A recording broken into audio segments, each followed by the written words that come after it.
Hey, ladies and gents, and welcome to the Controlled Interest Gamecast, where we talk about video games and everything happening in the industry. Episode 140. As always, I'm joined by Jordan. Konnichiwa. Konnichiwa. And Dom. Until Dawn. That was a good one. That was a good game. Man, I'm really excited for Man at Dawn. We don't have a release date yet. The anthology. Well, that's why I just gave a bit of an outburst a minute before we started recording, because it might be this summer. But I think on the latest trailer they marked summer 2019, but summer's what, 3 months, right? It's from June to August, or is it that May? sounds right. Yeah, I think June. It starts June 20th, right? because I have my kid version of summer, which is after school ends till when school Right. begins, but I don't know the actual like month to month. Yeah, so let's talk about what we've been playing. Dom, you want to let us know? Basically nothing. Instead of trying to basically not play Sekiro and end up in the same spot I was last week, I actually spent a little bit of time. I said, you know what, I'm just going to switch it up and go into what I don't know if comparably a more approachable game, I think. Ooh, I think some people might argue with you on right. that. I don't know if that's quite the right way to, but I don't know. But anyway, so I played about an hour of Red Dead Redemption 2. So I started it. So that's nothing, right? I think Red Dead's still an immensely more approachable game. Like, Oh, yeah, I agree. Yeah, that's kind of the frame of mindset I was going into it with. Like, okay, I don't know. I just played so much Kingdom Hearts 3 in such a short amount of time, and I just don't have like a lot of good chunks of time that I'm going to be able to sink into Sekiro in the near future. So, you know what? I'm just going to knock out Red Dead. Especially like, I just want to sit back and like, just get a good story and just whatever. We'll see how it goes and just kind of be in awe a little bit of what's going on here. That's about what I know of it so far. So I'm just going to get this done. See Did you how get past it goes. the prologue, the snow area? No, so I mean, I saved like Sadie Or the Adler and epilogue? No, and prologue. and John Marston or whatever. Yeah, it's funny. The first thing I thought in the first little bit here is like, wow, this is The Walking Dead, you guys, just without zombies, right? Well, yeah, currently. I mean, maybe with more interesting characters, but granted, that's what just about John Marston? Yeah. Have you got to him yet? Have you Yeah, saved John? I just saved him, man. He was dying on the Solid, edge of Jordan. this cliff. Yeah, that was a good. Solid John Marston, huh? You like that? It's very. I mean, The Walking Dead is a bit of a joke, I guess, because I'm sure it obviously goes into different things there. But like, it's you're with your group and you're trying to survive, and there's some other groups who like you're feuding with, and I don't know. There's not really authority that I can tell. It's just kind of like you're out in the wilderness I don't know. It's this kind of story. I don't know anything about westerns or anything about Red Dead Redemption in any capacity, really. So I'm like, this is an interesting kind of story so far. They're just trying to survive at this point, but yeah. I will say it takes a turn. I thought that was interesting. I a lot imagine. of people thought that was boring at the beginning, where it's like, we got to figure our way through this, or we I'm got to into it. figure our way through this, Dutch. But they're struggling at the beginning, and it is snow. It's not like your typical cowboy stuff, so a lot of people seem to think that was boring, but then it does take a turn. Yeah, I'm excited for where it'll go. I mean, Jared always raved about the story, so I'm pretty pumped. And it's kind of all I can really say about it critically so far is like everything is so damn dense. I don't know if that's the right word, but it's like everything that happens and everything you do just feels so like deliberate and slow and plotting and like not. I don't mean that as a bad thing though. I'm really into it. Like I don't know. It's really just the movement. It feels better than GTA 5. I can say that without a doubt. Like it just feels better to move around. But it's really cool. I don't know. It's just everything that I'm like, this is fucking sweet already. I don't know. We'll see. It's Shooting was kind of like, whatever. We'll see how that gets better, maybe. But I don't know. This is the first time you're playing it, period, right? You had never like popped in the disc before and messed around. There's a current debacle going on. I don't know if you've seen it, where a recent update for Red Dead 2 apparently like nerfed the graphic fidelity a little bit. And to be honest, I didn't read into the story, so I don't know if it's PC centric or if it's all versions of the update. But people were doing comparison screenshots, and there was a graphics downgrade. It's not major, but it's noticeable. So it's very weird. Obviously, you have no comparison. Yeah. Yeah, and that could be. I mean, there's versions too, right? Like there was a thing on. I don't remember what game, but like it was like Batman Return to Arkham or whatever, where like the PS4 Pro version was actually kind of worse than the regular PS4 one. So like sometimes there's weird variations of that kind of stuff. So people argue that the remaster is worse than the original with those games too. So sometimes there's weirdness there, I guess. I don't know. Yeah, but I don't have anything to like compare it to. So did they ever confirm that they're actually working with a true HDR picture now? I have no idea. Well, when I booted it up, it asked me like, "Do you want to turn on HDR?" and it had me calibrate the HDR. So that was the thing, Dom. Is they at the start of the game, or when the game first came out, I should say, at launch, the HDR option was always there from launch. But what was happening was people found out they were taking an SDR picture and turning it into HDR, so it looks better than a regular picture, but it's almost like up-resing from 1080 to 4K. Like, yeah, it looks better than 1080p, but it's still a 1080p source that you're using. No, I don't know. I got to play more. I'm gonna actually have some significant time in place this weekend to play, so I'm pretty excited to see how it goes. Awesome. Yeah. Is there anything? Did you watch anything interesting or play anything else? No, man. No. That was it. I don't know what's to watch in the world. I have a gripe, Dom, real quick, because I know Jordan doesn't care about this, but this is going to be the second year in a row where Avengers is coming out the day of the first round of the NFL draft, which sucks for me because like I love watching the NFL draft and I also love the Avengers, so I'm missing it 2 years in a row. So it's kind of sucky. Couldn't you do both? Well, no, because this is an interesting thing I wanted to ask you too, Jordan. I don't know if you're going opening day, Dom. Jordan, you have your opening night tickets, right, for Avengers? No, not yet. No? Okay, so for my theater, it's an AMC. Instead of, normally for them, they're usually all around 7 o'clock for the early midnight. For Avengers, I'm assuming because it's a 3-hour movie, all of them were 6 o'clock. Across the board, there was no 7 o'clocks. Yeah, very weird. So the NFL draft starts at 6 too, so I had to miss out on it, but yeah. It's funny, I actually go to the theater that I grew up going to in the suburbs of Nashville, even though I live in the city now. Yeah. Because it's still only 15 minutes from my house. And so, because that's where the Dolby is, that's where the AMC theater is in Nashville. They just have Regal, so but that specific theater in the suburbs does not post their showings until like way close to the actual date or whatever. It's so fucking obnoxious, dude. At least you have a Dolby though. All I have is a 2D IMAX. I wish I had a Dolby. I've got options. I don't have either of those things. That Thursday night I've got options. Dolby for 6 and 10 o'clock. You're right. It probably is because of the length. While we're talking about this shit, let me gripe really quick. Not only do I not have IMAX or Dolby at our theater here, but they just spent $1 million to renovate the theater, and it looks nicer and it feels nicer and it's all new stuff, regular renovation stuff. But they didn't upgrade the screens or the sound systems or any of the shit that I actually care about. Yeah, heated seats though. They added heated seats instead. I mean, I don't know if that's instead of, but you know what I mean. Yeah.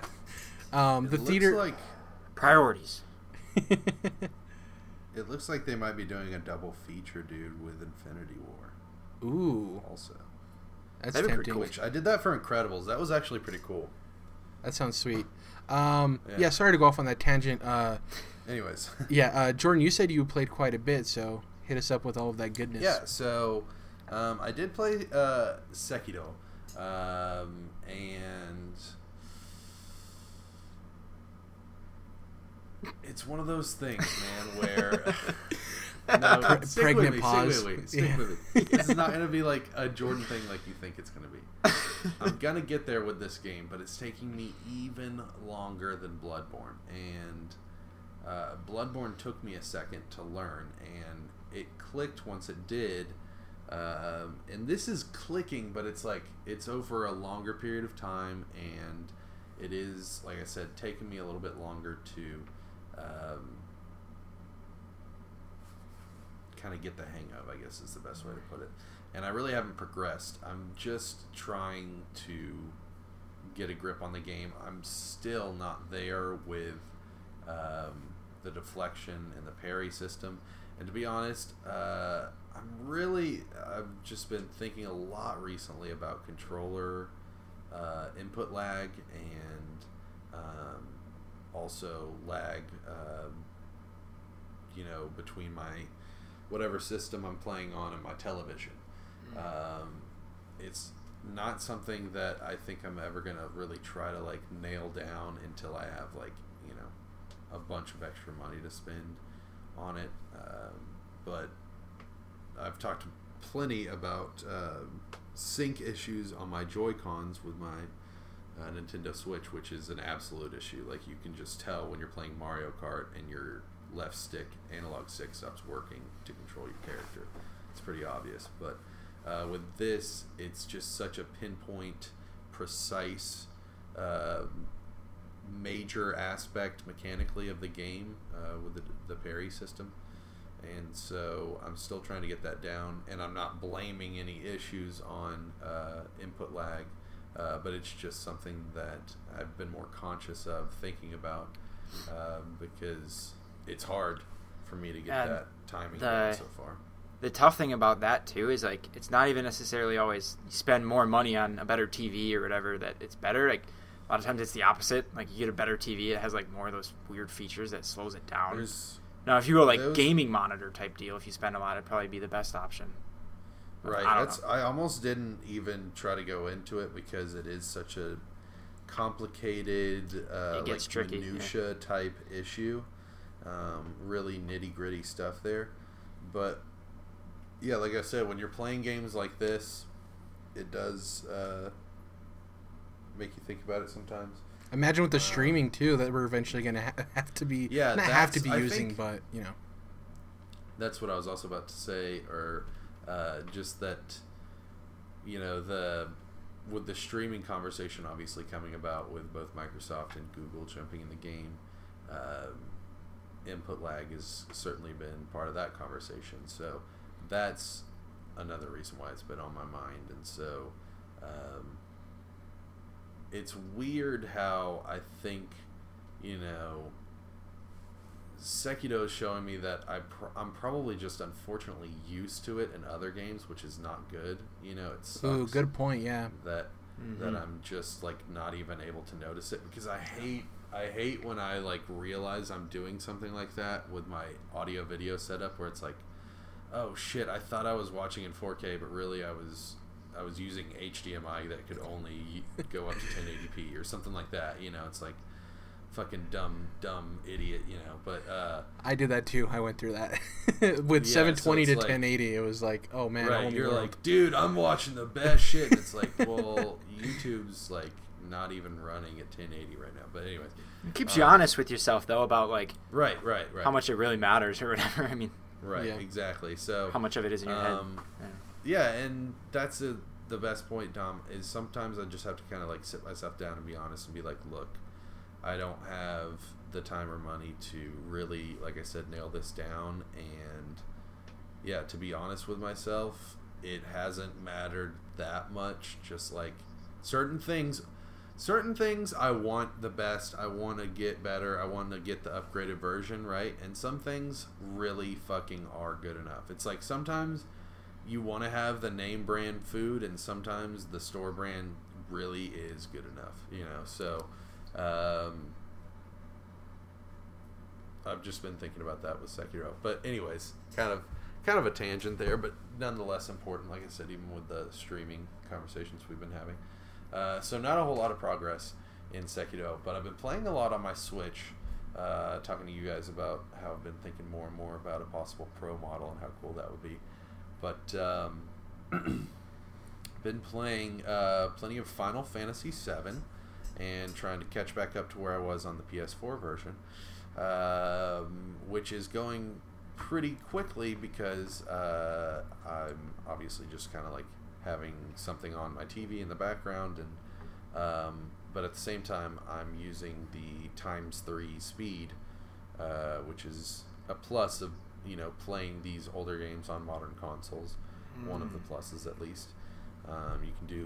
You can click the left stick in, I think, to turn off combat, and click both sticks in to do faster speed or vice versa. But it's nice having that there. There's different, couple of different modifiers that you can use on there. So that is nice. And enjoying the game, man. It's cool. There's something where, like, playing these older JRPGs, right? Especially the PS1 versions, they're obviously ugly as sin, right? These character models. The thing about the character models in Final Fantasy VII, and I'm not even sure about the other PS1 Final Fantasy games, but Final Fantasy VII, they do not need to look as ugly as they do. Like, their arms are misshapen to where they have, like, the fat forearms and the skinny upper arms, and it's like diamonds. The thing is, if you look at Tifa, because of her character design before she ever got put into the game, and the articles of clothing that she's wearing, the accessories, they weren't able to make her shaped like the other characters, and therefore she looks better. Also, Barrett. The ones that aren't able to look like the standard version of characters that they have in these games look better because, for whatever reason, the default that they chose is stupid and poorly designed. It's like fat legs and, like, really fat forearms, and then their hands are just, you know, like spheres. It doesn't necessarily need to look like that, as evidenced by, you know, other characters in the game. So that's part of the polygonal thing. It's not all just the limitations of the console, for example. And of course, you could still do, like, beautiful 2D on PS1, but that's not what they decided to go with. Anyways, point I'm getting at. Not just in the polygonal area, in any of these, especially old JRPGs, but there's other games of this type back in that day. A lot of it is about using your imagination as far as the visual aspect of the game goes, because basically what they're giving you is representative avatars of a more intricate character. And the same thing goes for the world and the things that inhabit it. So I actually really enjoy going back to these older games that don't have the ability to wow you visually, and using my imagination to kind of build out the world, especially, like I said, the Japanese role-playing games that are, like, kind of anime based, and if they have the character art in them to symbolize the character as well, which most of them do, it really bridges that connection. And then another thing I've been enjoying is going through some of the art books that I have, or looking online and just looking up character art and filling out that design, kind of like the imagination that I'm using in my head, and it helps improve the experience. So when they have this epic fantasy storyline and lore going on, there's not as much of a disconnect, because if you did just take it really literal as far as, like, oh, these ugly polygon figures are talking about this epic fantasy, it does kind of seem stupid. But when you fill in the gaps with your imagination, it can be quite fun. So I've really been enjoying that, not just with Final Fantasy, with plenty of games, and the Switch is a great place to play some of that stuff. So. And then, besides that, Jared, you'll be happy to hear that I have returned to the world of Hallow Nest. Oh, yes, you have. Hell yes. Dom responds. Dude, it's a great game. It's a great game. Excellent. Ooh. So, for those that don't understand what I'm saying, Hallow Nest is I guess, right, Jared or Dom, whoever, is the name of the world in Hollow Knight? As far as I know, yeah. Yeah. That's how I would put it, yeah. So, and then you have different areas. So, also, I can't choose whether, maybe if you guys have heard like the developers speak the name of the opening town either Dirtmouth or Dirtmouth, because this is clearly Lovecraftian influence, this game, right? Yeah. And one of his most famous stories is the shadow over Innsmouth, but it's spelled Innsmouth, right? I love things like this. Thing. Why am I talking? I always about read this? it. Yeah, why am I talking about this? But I read it as Hollow Knight Dirtmouth. has a deep lore. I think Hollow it's Knight has a thick and decadent lore.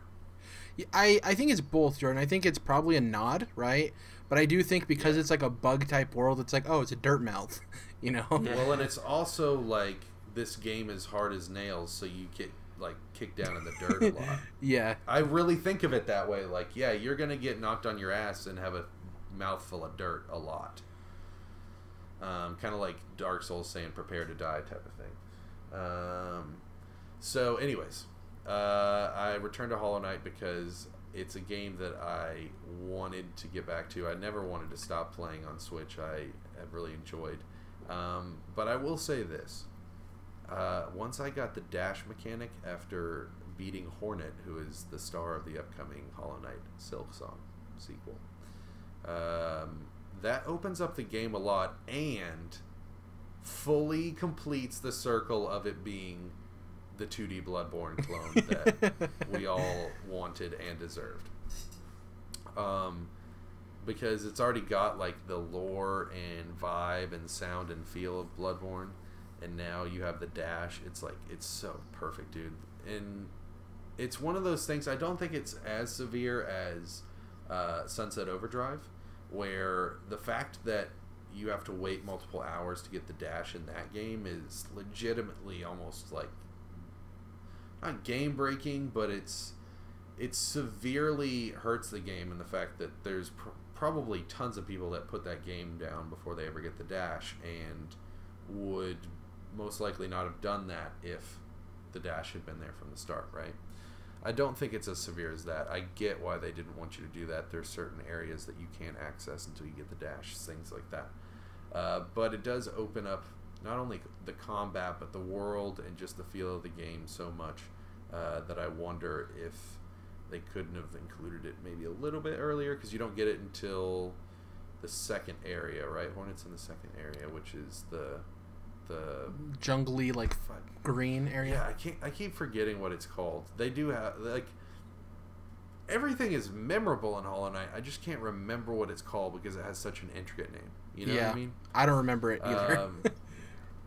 Yeah, so and another thing is, like, I've kind of ventured into some of the other areas, but I'm fully exploring each area, trying to get the secrets, trying to defeat each boss and mini boss, and kind of spread out the map as far as I can go before I enter a new area. So I'll kind of bump up against these other areas, and even just seeing kind of the tip of the iceberg, it's so cool to see how diverse the environments are, because you think of a game like Horizon Zero Dawn, that's an awesome fucking game, right? But it really does have, like, here's the desert level, here's the snow level, here's Green the Path, open by the way. plains level. Yeah, Green Path, thank you, Jared, is the name of the second area in Hollow Knight. But like a game like Horizon really does have your touchstone video game areas and environments, right? And tons of games just do this. Breath of the Wild, that came out at the same time, pretty much does the same thing. It's not necessarily a bad thing, but Hollow Knight is a perfect example of a simplistic game in a lot of rights that at the same time is very diverse and creative, truly creative in its environmental design. And that's, creativity is all over, especially in the video game industry. But there's still plenty of sameness that I think is unnecessary because of the fact that the people that are making the games truly are creative in so many ways. So I like seeing a team, however small it may be, like in Hollow Knight's situation, that is willing to kind of use their imagination and truly bring something to life that is fresh and creative. which is unfortunately a little too few and far between. So enjoying my time back with Hollow Knight, excited for the sequel, and was kind of looking at the different DLC packs that they were all free. So they're on the Switch version, obviously, and just looking at what they have, extra bosses and characters to meet. And this is very similar to Bloodborne in its story. There's no cutscenes or like big story segments. You're just picking it up as you go along, reading script off of a statue or meeting one of these quirky characters along the way. So that's going to be a fun adventure to be moving throughout this world and going through all that different extra content before the sequel comes out. So yeah, really enjoying it. That's awesome. Now you want me? I really want to go back to it now too and finish it. Yeah. Yeah. How much have you haven't finished it, Jared? No. So I think Dom, you beat it, right? Not 100% quote unquote, yeah. but you beat it. Yeah. I would say probably like 70% through, Jordan, maybe 65. Yeah. I remember what Dom was saying when he was talking about playing through it. I'm probably about like 65, 70% through. Still have a ways. Yeah. I will say I was a little bit further along than I realized, because I was like, man, I've only just done the first area of the game, but I didn't realize how thoroughly I had explored. Yeah. And it's like Bloodborne again, in the sense that once you start understanding how the game works, how the world works, what the whole deal is, what it's all about, you feel more comfortable, not in the sense that, oh, I can just beat anybody's ass, because it's very difficult, but you feel comfortable exploring. You feel like, okay, I'm acclimated, okay, I belong here, I at least know what I'm doing. Yeah. And so you're not just like peeking around every corner like, should I go down here? What should It's like, no, okay, I'm going to go down here, explore this part of the map, check out that boss. If he's too tough, I'll come back later. Then I'm going to go, okay, there's probably secrets up here. It's like, where the benches probably are and stuff like that. The benches are the resting areas. So yeah, so much like Bloodborne, dude. I'm just so glad that the people that aren't into Dark Souls like me still have a really cool 2D clone, because there's plenty of 2D Dark Souls clones, but now we have one to call our own, in the Bloodborne community. So yeah, and the cool thing is, Katana Zero might be a 2D of Sekiro. Who knows? Depending on how that game goes. Oh yeah, that's a good point. An interesting point. Yeah. I think not as closely as like the way you express Hollow Knight 2 Bloodborne, but obviously the samurai similarities there. Do you guys feel that vibe though? How like I completely get it. We could talk about Salt and Sanctuary, or great game. Neo. Like Neo is samurai Bloodborne, and Hollow Knight is 2D Bloodborne, and Salt and Sanctuary is 2D Dark Souls, and Lords of the Fallen is just kind of crap, straight up clone. Cuphead is Disney Dark Souls. That was rough, yeah, but it's I don't know. I didn't like that game. Sorry. Here's the thing, Dom, with Lords of the Fallen. In a world where Dark Souls doesn't exist, I would be completely content with Lords of the Fallen. You're probably right, yeah. But because I played it after playing Dark Souls, it's a fine game. I don't think it's a bad game. But it just... Lords of the Fallen is probably great for those people that love Dark Souls so goddamn much. And you guys love it a lot, right? But 10 times more than you guys, to where they're like, I have to play it more. They've beat it like 12 times. They keep beating it. Every single one in the series. Bloodborne, Demon Souls, whichever one.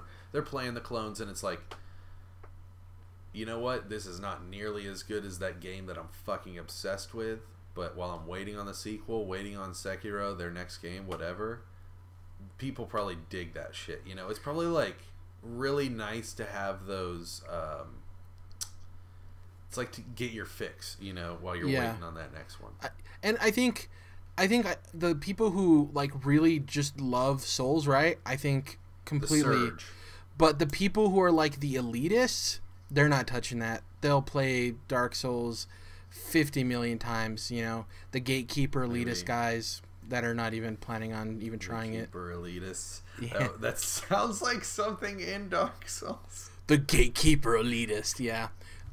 Is there anything else, Jordan, or should I dive in? No, I talked forever, but yeah, I did play a whole bunch, so that was, it was a good old time. Now I really want to play Hollow Knight. Damn you. Do it, man. Do it. So I don't have too much to report on this week. The anime thing I want to talk about is I binged through the first season of My Hero Academia. Love it so much. I just watched a movie recently. I didn't mention that. That was fun. It's a good movie, man. Yeah, I'm planning. I looked up the chronological order, and I guess that movie takes place between seasons 2 and 3. So once I finish the second season, I'm gonna watch it. Yeah, I'm really loving it. Interesting. I don't want to go too far on it. I know Dom is not interested at all, and Jordan, you already know what it is. But yeah, really enjoying it. Outside of Deku and All Might, Jordan, who would you say is like your favorite of like the B-list kids? And mind you, I've only seen the first season, so for me, while you're thinking, I just posed the question. You're like having to think between 20 people. For me, it's either Bakugo, or if we're talking like actual B-list characters, I really like the bird dude, like the normal person with the bird head with like the black magic arms that he pulls out of his cape. Fucking awesome. Yeah. Fucking awesome. So then you have Bakugo's the rival, right? Yeah, grenade hands. And then, but then the guy that, well, maybe he starts hanging out with him in the second season, but the dude that can harden his skin. Oh yeah, I don't know his name. Like his arms and like sharpen up real quick. That dude's really cool. The chick that, like, they definitely over sexualize her, but it's cool. The chick that can materialize things out of her body. Yeah. She's kind of like Adam Eve in the power section. Yeah, there's a lot of cool heroes there that are just on screen for a couple seconds or whatever, that aren't even like, some of them are like the teachers, or whatever. Yeah. Yeah, dude, season 2 has some cool shit, and then I think it gets better as it goes along. So like, I think you're in for a treat. You know what I mean? Hell yeah. I think the sexualization thing is okay because there's that little purple guy that kind of pokes fun at. He is the pervert, the little purple guy that's constantly like looking at their boobs and stuff. It's like, okay, we get it, self-referential. Yeah. Right. Yeah, good movie too. Definitely watch that. So yeah, dude, so glad that you're on the train. Good shit. And I'm not a huge. I enjoy anime, but it's so hard for me to get into them. So yeah, right. I'm super stoked. And it's not my favorite. Like, I have series, even like ongoing ones. It's one of my favorite ongoing ones, but there's even ones right now that I like a lot more. But it's Bones, which is my favorite anime studio. Probably the best in the biz, man. Like the most consistent. I mean, I could go through their like filmography or whatever you want to call it. But like, I'm also finishing up Full Metal Alchemist Brotherhood, which I think is the most beautiful anime series I've ever seen, and it's like 60 episodes. So they are like masters, and this is, in my personal opinion, not their best work, not my favorite work of theirs, but it doesn't mean that it isn't like fucking insanely good. You know what I mean? I'm also watching Soul Eater, which is another, just like, their series are so well done. So yeah, that's a whole other thing, like anime studios, but awesome shit.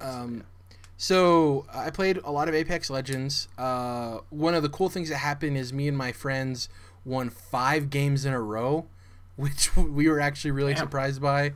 Yeah, I mean, it's hard enough to win one game in Battle Royale. We won 5 in a row. We were just on a hot streak. Had to get one for the finger. That's a sports championship reference. But yeah, so it was really cool just to, when you're riding those highs in video games, I mean, Dom, you probably remember back in the day playing COD 4 when you'd have those runs where you're just dominating kids. Just feels so good. It was really just all the time, Jared. I'll be honest. It was a constant motion or a state, you know? Yeah. Never alleviated at all. So instead of the sports reference, how about you were gathering Infinity Stones? I came up one short, though. Didn't get that time stone. I was one short. The other with Sekiro, so for the head. Oh, that's funny because like in FPSs, you know, headshots do more damage. So that's Jesus. All right, let's go. Anyways, played Sekiro. I don't want to talk too much about it because obviously, I'm still like. I don't know how far ahead, but I still am ahead, so I don't want to like talk about spoilers or anything. What I will say is that you know how there's obviously this game's more RPG heavy in terms of you buy specific skills instead of like you upgrading characteristics. What I found in this game, as opposed to the Souls games, is that there was like a good hour and a half this week that I just grinded enemies, and because you build up that bar to upgrade and earn skill points, and I don't really do that in Souls games. Yeah, I've grinded enemies for specific items for like achievements, or I've grinded an area a couple of times to get the little bit of souls I need to level up, but I've never just like actively been like, I'm just gonna go over this area, reset, go over this area just to build up those points to get the upgrades. And what I'm finding is it's actually making me better at the game, because though this area isn't full of extremely difficult enemies, I'm just constantly using the parry mechanic, and I'm training my brain to get over the Souls way of thinking. And though I'm not completely there, which is crazy because I'm like 10 hours into this game by now, it's clicking a lot more, and the grinding is helping twofold because I'm getting way more comfortable with the game and I'm building up these skills to unlock. There's one I'm trying to save for specifically, that whenever you get a death blow, you recover some of your health.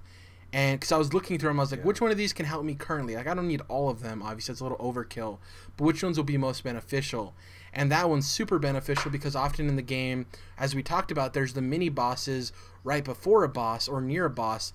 So being able to death blow them at the end of that engagement and gain some health back and not having to use as many pellets or the gourd is great. So I haven't made a lot of forward progress, but... You are grinding this game. It's funny that we're like in the same position of not really progressing, but I do almost feel like this is the least like made for grinding of the Soulsborne type games or the From games. I'm not doing it. I'm not doing it by need. I'm doing it more by choice. I don't feel the need to grind. No, that's what I'm saying. Is it's like it's not even set up that way. Yeah. As much as the other games are. So is it still like allowing for that, I guess? It is. I found a really good area near the top of Ashina Castle where there's a good mix of like medium level enemies in terms of a different race, your regular samurai guys, and then a couple of the big boys with the hammers. So running through that gets me a decent amount of... It's not even the currency I'm worried about, the sen. Like I have a decent amount, but it's not a whole lot. It's the XP points for my level ups, and I'm just trying to get enough to get that one upgrade. I think it's 5 points, and I'm at 4. So I'm just gonna do it. I guess that's run the it and thing. Get it. Because you could just like travel to the different rest points, whatever they're called. But the reason I don't think of it as grindable, I guess is the best way to put it, as the other games are, is because you're risking more. Like if you die, you might get your shit back. You know, you have the percentage of how often you'll get your shit back or whatever. But the other games, if you die, you just have the chance to go and, you know, pick your soul up basically and regain your stuff. So, has that been like worrisome? Are you a little more on edge about dying? Because it's like, I really need to save myself here because it's only a certain percentage of if I'm going to be able to get my stuff back, all this stuff that I'm trying to farm. Yeah, so sometimes I'm sometimes. I'm pretty neurotic when it comes to this type of stuff, so when I was finding an area to grind, I wanted to make sure it was an area that I was A, comfortable in, but B, had ways of getting out of altercations in case I did screw up or wasn't paying attention or did miss something, because I don't want to die, like you said, because you lose so much. So the area that I'm talking about, it's right after one of the first major boss fights. It has a lot of areas to stealth. So I'm ballparking here. It's not the exact number, but there's like 10 normal guys, 3 medium guys, and the 2 big guys. And I can stealth kill all of them except for 2 of the regular guys. Obviously, it takes a little bit longer, but I'm doing this while I'm listening to a podcast or something. It's a very safe area for me. I already have the method down. So I'm completely comfortable in my surroundings. I wouldn't have picked an area where I wasn't completely comfortable because of what you said. So we're getting to the heart of what I was trying to figure out, which is like, how the fuck do you grind in this game? It's like you have to be specific about it. Like, it's not just like you pick an area in Bloodborne or I'm sure in Souls or whatever, and you're like, all right, I'm gonna beat these guys. If I get killed, then I'll just run back, grab my soul, blah, blah, blah, you know. Yeah. Because that is the point. You can just go back in Souls. You're like, I'm not grinding anymore, but I'm going to run in real quick, grab my souls, and dip. This game, you don't have that. It's like, no, if I die, I lose half my stuff, or, highly likely. There's the unseen aid, but yeah. That's pretty much it for me. Like I said, I didn't want to spend too much time on that. My Hero Academia was the biggest thing. And I finished season 2 of Breaking Bad. I'm still not to the point where I stopped watching when I initially was watching it. Spoilers if you haven't watched Breaking Bad for 15 seconds. The last thing I remember when I last watched it was when Walt was with Gus underneath El Pollo Loco or whatever, and he was showing him like where they stash everything. That was like the last episode I remember watching. And obviously season 2 ends with the plane crash, right? So I'm not there yet. Your location's a little mixed, but I think I know what you mean. It's all right. It doesn't matter. When he was with Gus and they were looking at stuff, wherever that was. Yeah. So I haven't gotten there yet. So I'm still there. A lot of this stuff I'm watching, I'm remembering it. I can't wait to get to the point where it's like actually new for me, because it's like hazy now, but I remember stuff. In season 2, have they already started cooking in the underground thing? No. That's the when Gus first introduced him to that. That's the last thing I saw, but that was in season 3. Okay. Yeah. Anyways, that's where I am on Breaking Bad. Almost done with Punisher season 2 as well. Talked about it before. Not as good as the first season. Still okay. Slow. I'm not in a rush to finish it because of the whole thing, but I am going to finish it because I do enjoy John Bernthal. Especially when he barks like a dog. Billy Russo! Love it. Love every minute of it. It's pretty much it for what I've been playing. Let's hop into some news. First off, the Sega Genesis Mini got announced. I know we're all excited.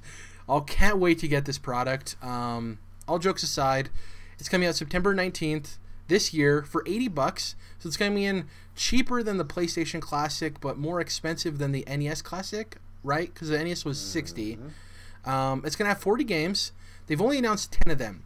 Now, out of these 10 games, there's a good number of games that I've never heard of and a lot of people haven't heard of. But some of the choice selects in these first 10, we have Castlevania Bloodlines, which I've heard good things about. Never played it myself. Sonic, obviously, the OG, got to have that on there. Echo the Dolphin, people love. Altered Beast, which is like a divisive game. I hear people who love it, and I hear people who are like, that game's hot garbage. And the original Toe Jam and Earl, which is kind of cool considering the new game came out this year. I'm interested to see how this performs. It's at a decent price point of $80. I just don't know where people sit with the Sega Genesis and how excited people are for this.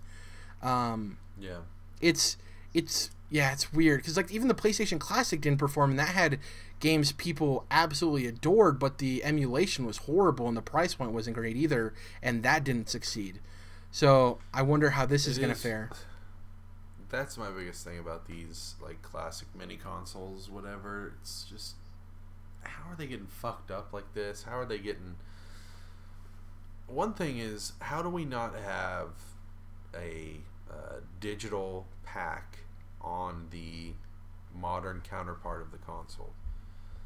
You know, how are we, like, let's just take PlayStation for example. Like, how are you going to try to get me to buy this shitty throwback that, you know, is clearly half-assed when you can't even, you know, let me play PS1 games on the PlayStation 4?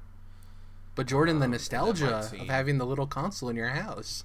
No, I know. really I understand that people might say, oh, well, they don't want to hurt the sales of this thing or whatever. I think that people would, if it's still a good box and it is cool looking and it looks, like you said, good on your entertainment center or whatever for the nostalgia factor, I think people would still buy that. But it's just, it's weird that there's all this fuss over, oh, I want to play, you know, this classic Nintendo game on the SNES or NES Classic. But we should just be able to play it on the Switch, you know? It's ridiculous. Personally, I would like if they just released these consoles with nothing inside and they were like $10 as like pieces for your house just to have. I think that'd be cool. Them, the games actually being included, like you said, I would much rather have a bundle that I could buy on a PC or the on my current consoles, you know? Yeah. Yeah. Yeah, I mean, there's a lot of improvements that could be made.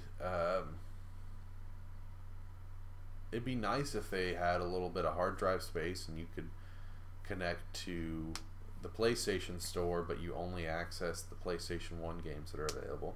That would be dope. You know, and you know, stuff like that. That would be cool. There's lots of wasted potential with all of these, and yeah, they're just frustrating, and at the end of the day, they're pointless because you can play these games on your PC regardless of the implications of emulation.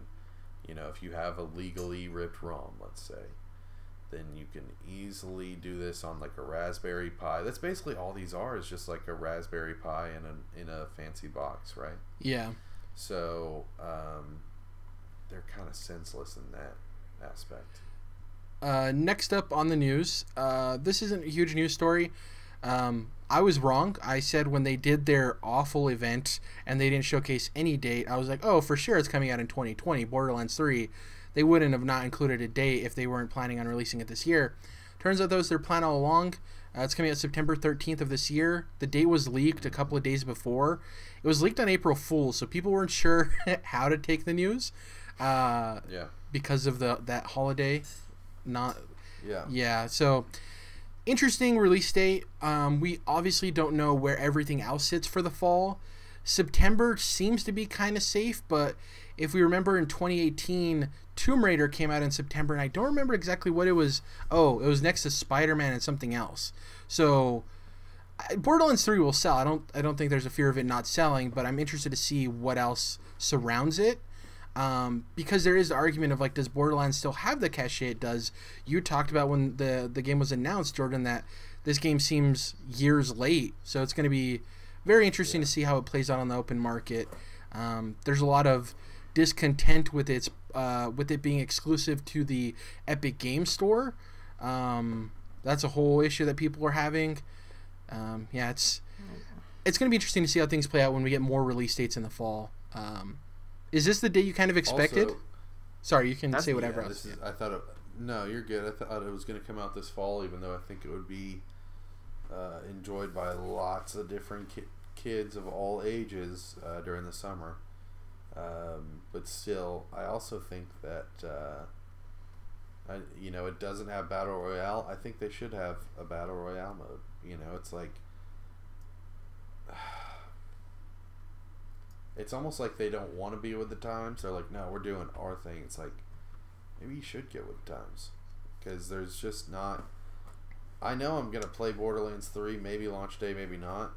I'm going to have some amount of fun with Borderlands 3, but they've just not.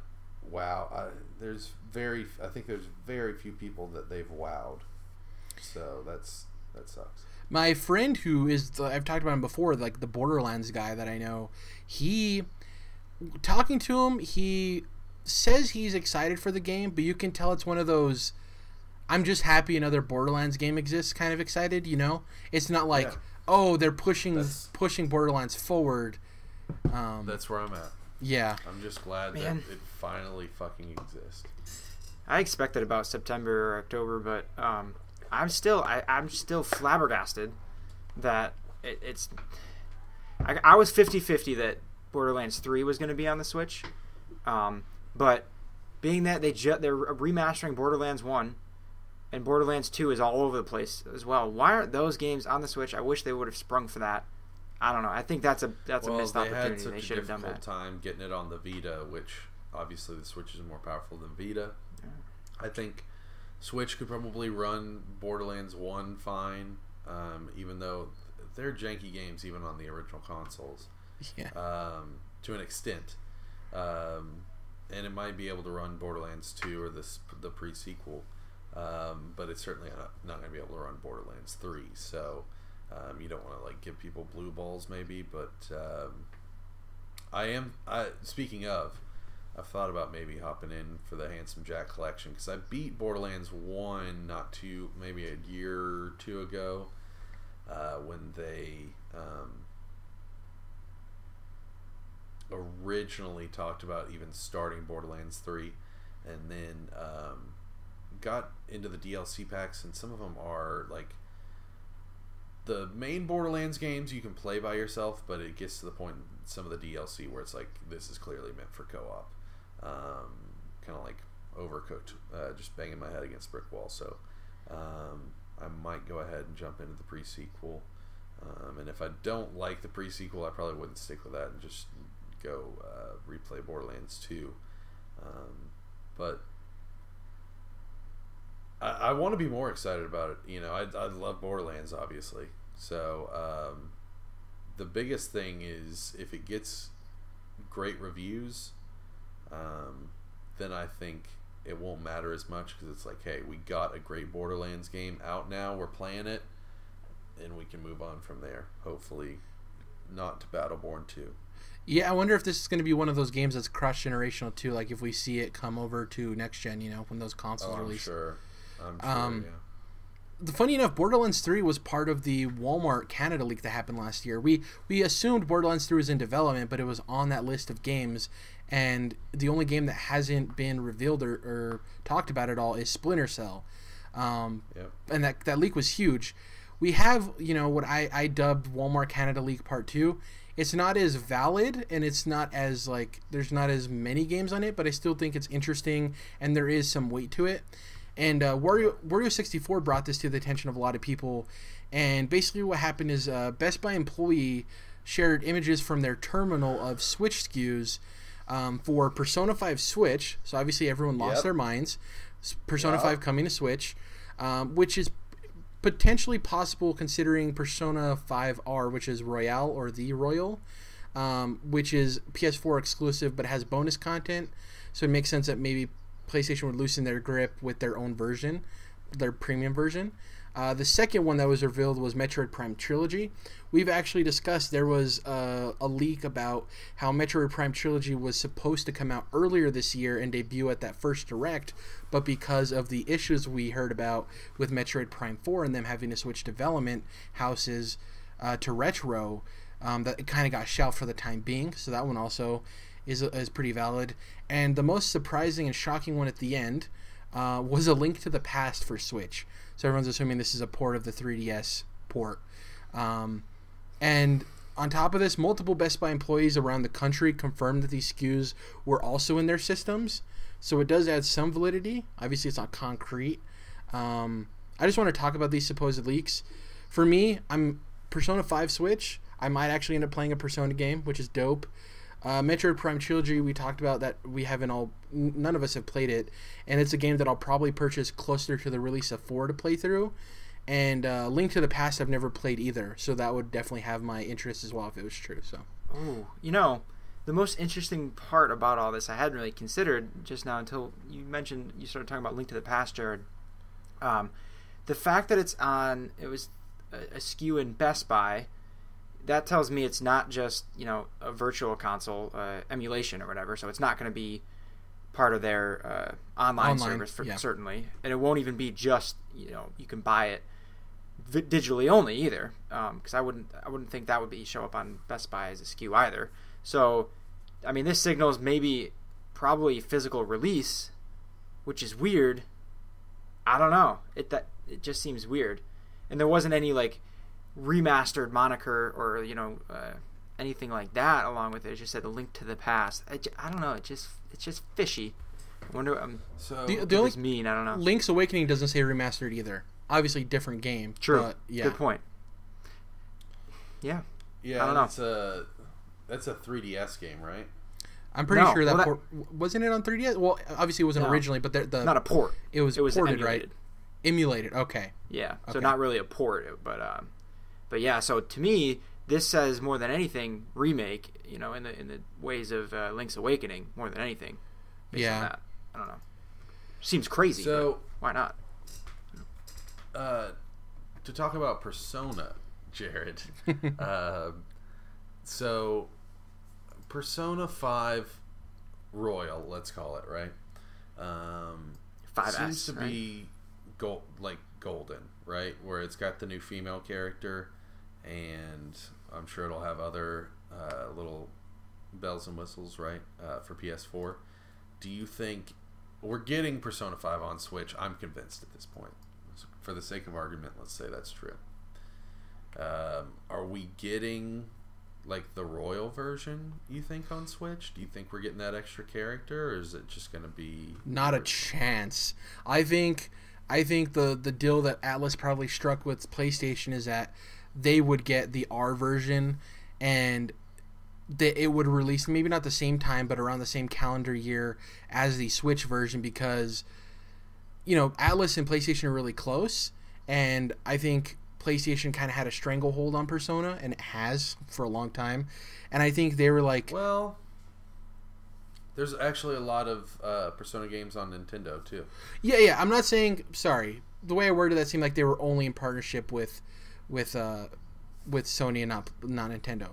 What I'm saying about... Also, remember, it's a spin-off of Shin Megami Tensei, which is also on Nintendo, too. Which we're still waiting for a reveal of the fifth one, right? Because I remember that was at the Nintendo Direct reveal for the Switch, but we haven't seen anything since. That's a Switch exclusive. Yeah. So it's weird, there's like tendrils everywhere with these companies. My assumption is Persona 5 R on PlayStation this year, Persona 5 on Switch this year.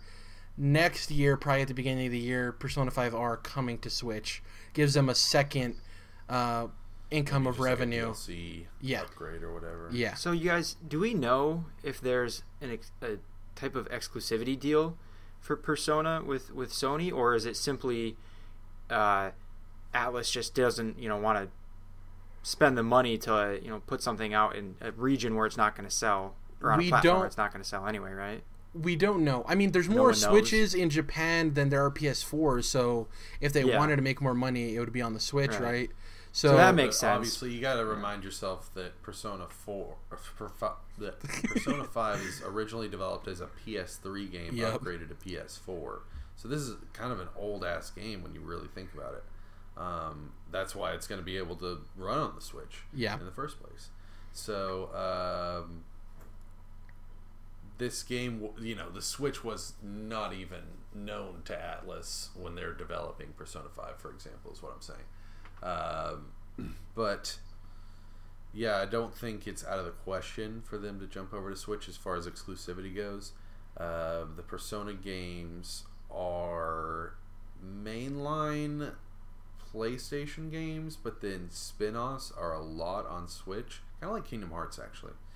Because they've got the Persona Q games and the dancing ones or whatever, dancing games that are on PlayStation. So, but I guess those have come to PC. There's lots of different permutations, and like I said, this is a spin-off of a bigger series. Lots of different spin-offs in the whole like Shin Megami Tensei world. So I it's not out of the question that you could see a Persona game like Persona 5 on Switch. To your question, Dom, we know it's not like a strongly tied exclusivity. It's either timed or like a strong partnership, because Joker was announced for Smash, right? So it can't be that like strongly that's tied what in really terms of confirms exclusivity. it for me. Like, once he's coming to Smash, there's just no way they're not going to have him on the console, you know? It's a marketing tool. I guarantee you that's what the partnership is about. It's like, get this character in Smash and then try to release your game near or around when that character comes out, and it's built-in marketing. Yeah. Nintendo wins and the company wins. Because we're finally going to get it seems like the real deal announcement. They've kind of teased a lot recently. Finally going to get the real deal on April 25th, it seems. But that's like,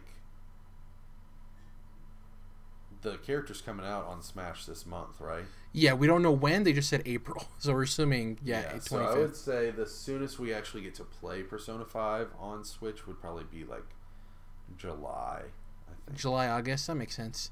It wouldn't be a year in video games if we didn't have a possible Assassin's Creed leak. Real quick, sorry to halt the train here. Tokyo Mirage Sessions. Don't forget #FE. Wii U exclusive crossover between Fire Emblem and is it Persona or was it Shin Megami Tensei? That's a big bridge right there. Yeah. So. It'd be more shocking if it wasn't on the system as opposed to if it was. You know what I mean? Yeah. So it's one of those things where I keep having to I'm sorry to break down the whole thing like this, but like I keep having to convince myself like, yes, there's a way that Persona can exist on the Switch. yes, please. There's a way that it can happen, and then it's gonna we're gonna be playing it soon enough, and it's gonna be like, duh, of course. Like once they announce the character for Smash, like it's confirmed, but you just like there's always that thing in your mind where it's like, well, we thought they were going to keep making UbiArt games, but that just didn't seem to happen. So. To quote Dom, sometimes it makes too much sense. Exactly. Yeah. It makes too much sense, Jared. Yeah. Thank you. Okay. Yeah. I'm not crazy.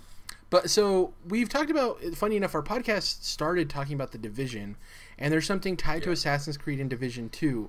We've known for a while that Ubisoft likes to tease their following games in their big games that come out.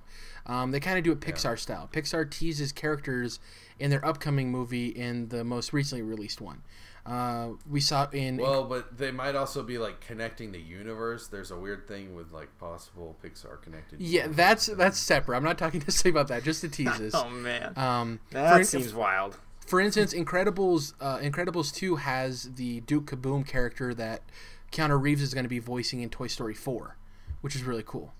So you're not talking about like Pizza Planet being in, some other. No, not interconnectivity. Just teasing their next movies. We had Finding Nemo. Nemo was in Monsters Inc.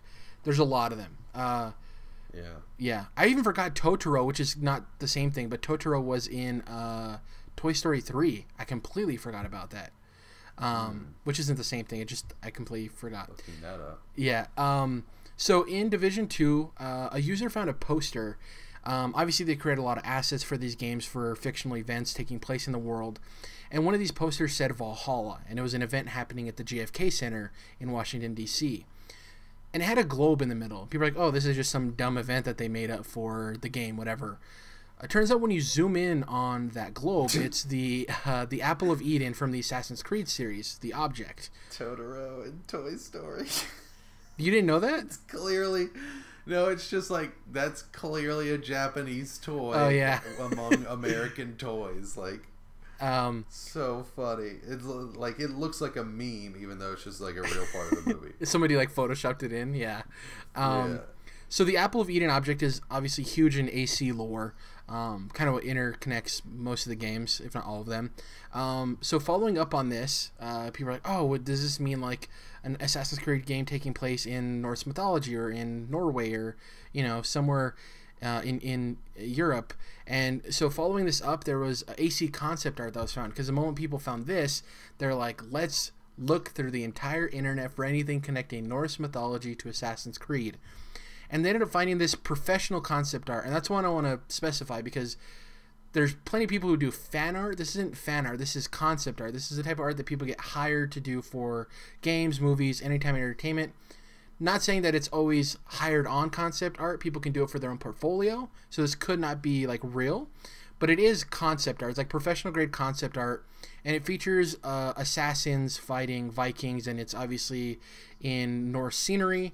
And these images are all saved under Assassin's Creed Ragnarok. Obviously, there's more to the file names than that, but they're keyed in as Assassin's Creed Ragnarok, which goes with the whole Norwegian mythology theme. And the artist actually deflected any of the rumors about this being connected to a future Assassin's Creed game, saying that it was just a personal project.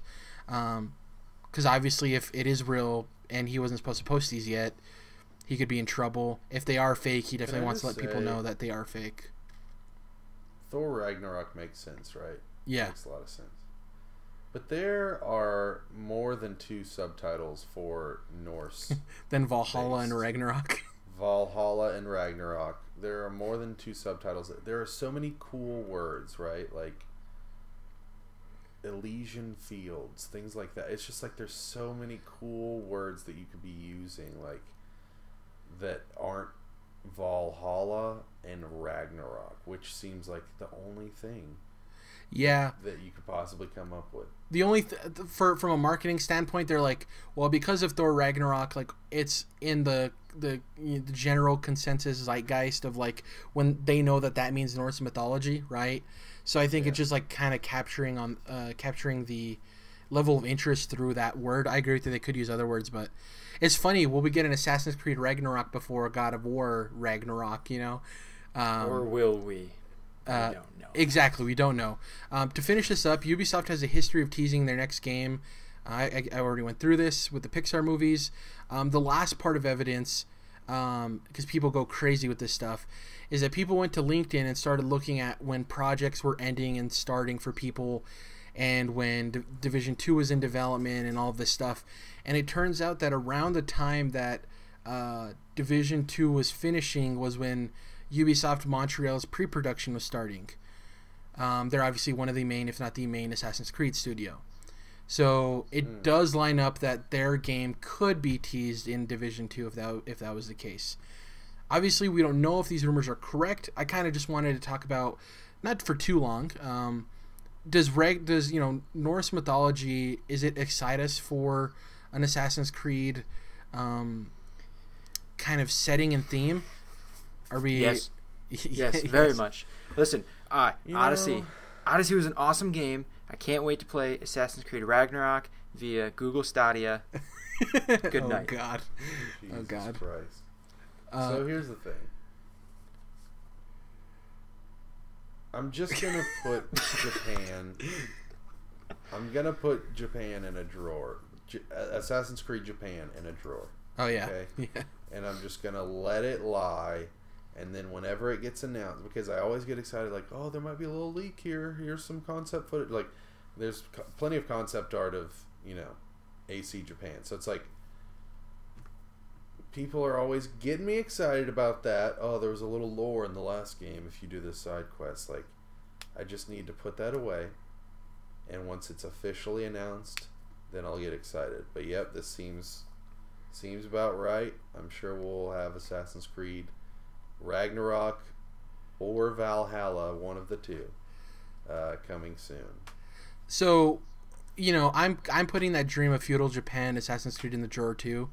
I think that's honestly, I think they'll resort to that when the series is not selling or like dipping. I think they'll be like, dude. Yeah. So I actually have one other dream place for me personally, and that's like ancient Mayan, like Aztec culture. I think that would be dope. I would really enjoy that. Like on some Road to El Dorado stuff. I don't know if you guys ever saw that movie. I know of it. Yeah.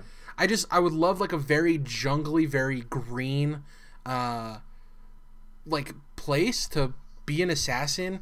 You'd have a lot more wildlife, a lot of wildlife you could use. I wonder if you could, that weird ball game that they play where it's like a sideways hoop? You know what I'm talking about? Yeah. Yeah. Don't know what it's called. Yeah, me neither. I just think it's a really cool setting. I don't think we've really had that much outside of like the Tomb Raider Uncharted's, right? No one's really explored that kind of Aztec and Mayan like civilization, really. Yeah, it'd be super dope. Yeah, it's none of these are really confirmed. If I was a betting man, if I had to put money on either the Assassin's Creed thing or the Best Buy thing being true, I would probably put more money on the Best Buy thing. But I think they're both like, you could put money on either of them. I just want more concrete information. The one that gets me more excited personally is I want to play Link to the Past. I want to play Persona 5 and Metroid Prime Trilogy. Oh man, yeah. All three of those for me too. That would be awesome. If only. We'll hear soon. Yeah. It's like a fun leak because I want all three of those things. I would be on top of all of it. Before we close out real quick, Jordan, we talked about obviously Persona 5 on Switch possibly being announced by the end of the month. Do you think that's like a Persona specific announcement, or do you think that's included in like a direct we're gonna see? They've Atlas Persona team already has event set up April 25th. That's why I said that. Yeah, but do you think it's like in congruence with possibly a direct happening on the same? Is that a Thursday? Because usually directs happen on Thursdays, right? Let me check. It could be. It is a Thursday. It is a Thursday. I don't know. They've been doing like their own little things because what it is they have kind of attached some stuff to anime specials. Yeah. Because Persona 5 has its own anime. And so that's where these things have actually come into play, like being distributed.